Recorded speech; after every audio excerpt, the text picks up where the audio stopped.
I trained at the Royal College of Music, I studied percussion, and I started my musical career playing in the London orchestras. And all the time that I was a student and a percussionist, I was also interested in composing, arranging, orchestrating. My route into composition was a natural progression from the arranging and orchestrating work that I was doing, so naturally I wanted to be able to do more with the music, so my arrangements got creative, and then that just organically led to wanting to compose my own music from the beginning.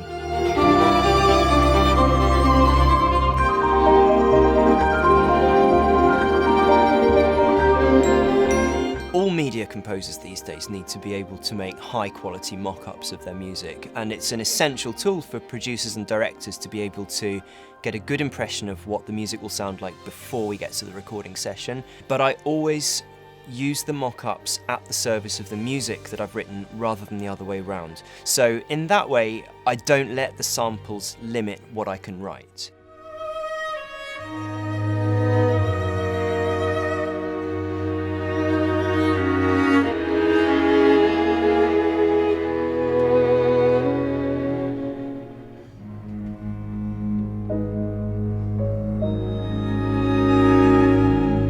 To me, the biggest difference between hearing music performed by samples and hearing music performed by live players is the fact that you've got 10 musical brains in the room or 60 musical brains in the room rather than just one. So I always find that when I work with live players, they bring things to my music that I didn't know was there, and that's fantastic.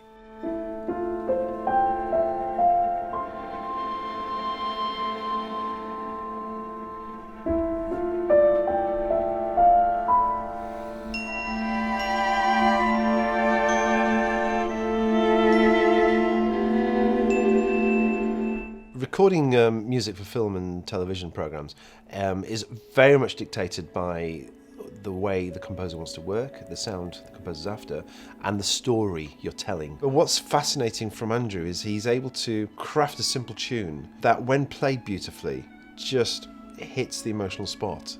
And therefore, I think for me, that's a special talent, to be able to write a few notes and melt your heart.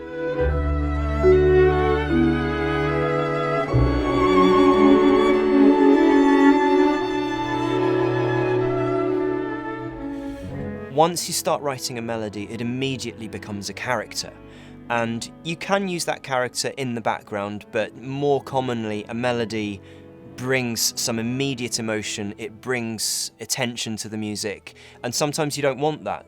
So I think as a media composer, you need to have the ability to write a good melody, and you also need to have the discretion to know when not to write a melody.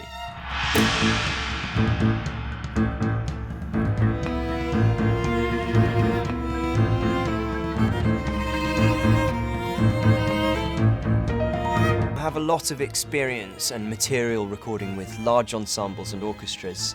Today we're going to be recording some cues that I've chosen as a broad selection of film and TV productions using only 8 players. The difference with writing for a small chamber-sized group as opposed to a large orchestra is that every note, every musician is absolutely crucial. When you've got 8 people or less in the room, you can't waste a player, you can't waste a note.